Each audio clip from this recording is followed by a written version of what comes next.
So you bought a camera and a lens, maybe 2 or 3 because of that oh so tempting Black Friday sale. You've decided it's just about time to crank on that NutriBullet, grab your whisk and your spatula, throw on your apron, and try your hand at some tasty food photography. Well, before those cupcakes come out of the oven, let me share with you 5 pieces of gear that I wish I had bought first for food photography. Okay, so real quick, you're just starting out, you're a beginner at food photography, your images might not be looking that great, and you're not sure why. Well, let me share with you 5 pieces of gear that I think will take your food photography to the next level and beyond. The first one, I just want to get out of the way. It's an overhead camera setup. And I've done a video on this before. It's really cool. Go check that out. But this setup, getting your camera above the table, is absolutely essential for food and product photography. My build for ultimate stability is right here, consisting of 2 grip heads, 1 40-inch extension arm, 1 stem, and 1 ball head for a tripod. And 2 C-stands, but you can use light stands as well. And don't forget that good old handy level either. That's it though. I've seen a lot of people use just 1 C-stand and hang their camera off the end of an extension arm. You know, that's fine. It's better than, doing some crazy ballet off the edge of a ladder while you're trying to handhold your camera above the table. But personally, I don't really like to have my camera kind of doing this off the end of an extension arm when I'm trying to take photos. However, for my shoot today, I won't need this. I'll just be using my tripod. What I'm getting at here really is probably one of the most important pieces of gear I wish I bought first was stability for my camera. Besides all the technical problems that come with hand holding your camera, I guess what I'm trying to say is there's 2 schools of thought. I personally think it's faster and more efficient and creative to style to the camera.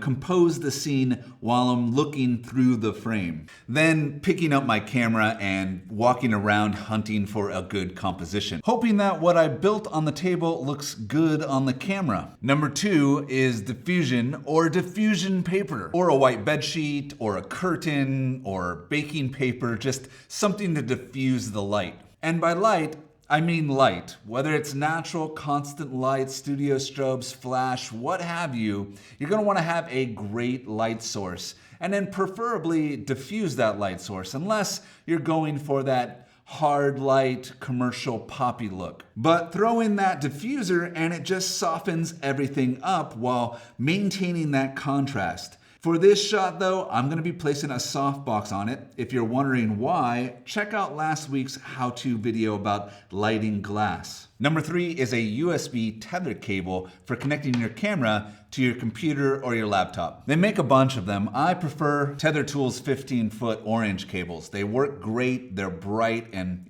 at least 70% of the time I don't trip over them on set. Mine for this shoot connects my camera to Capture One editing software on my computer. You can use Lightroom and many others as well. Now I can control the live view of my camera and style my image, grab focus, use the grid lines, change the exposure, and take the picture all without having to touch my camera. It's really awesome to see your image live nice and big on your computer screen or on your tablet or your laptop, whatever you're using, while you're building your composition. It's really easy then to make those finer adjustments to your composition. You can make color correction edits and crops to the image and have them applied to every new image that you take. You can also apply really cool overlays. Say you're shooting for the cover of a magazine or a product box where the text is gonna overlay on top of the image. You can place that text as an overlay so it appears while you're using live view, and then you can compose right into the design. For today's shot right here, I'm gonna be using this overlay feature to create a really cool smoothie composite where you can see the ingredients and the smoothie in the same glass.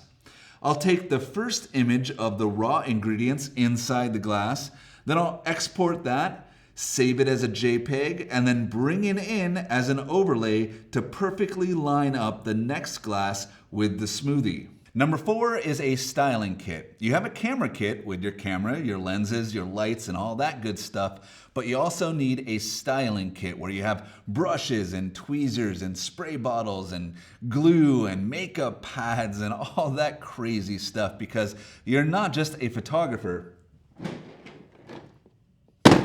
you're a food photographer.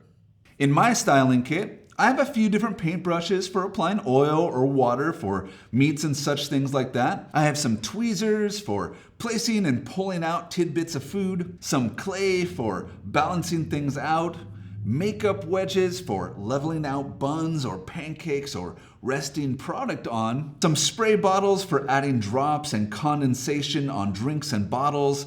Some other great things to have in your styling kit are toothpicks for pinning food together. I have a set of these dental type picks that I use for animating stop motion, falling food and other types of composites. Having a heat gun to melt cheese for cheeseburgers and pizzas.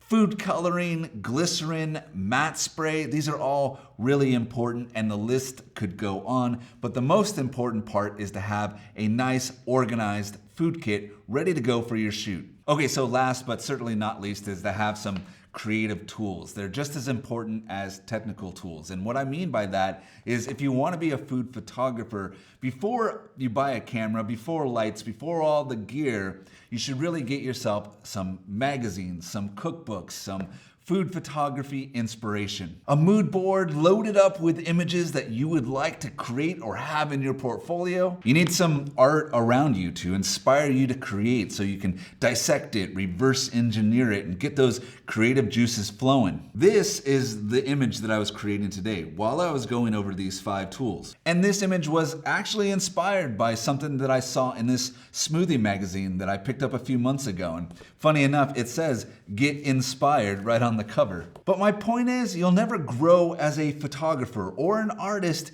in a box. If you really want to become a better photographer, it's not the camera and the gear and the lights that's gonna do it. I mean, that helps, but it's really looking at images, at good images, at brands that you want to work for, your dream clients, and those photographers who inspire you.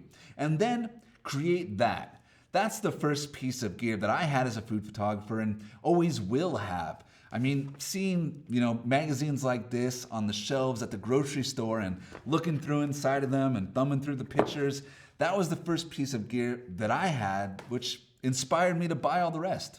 Man, I need some more coffee.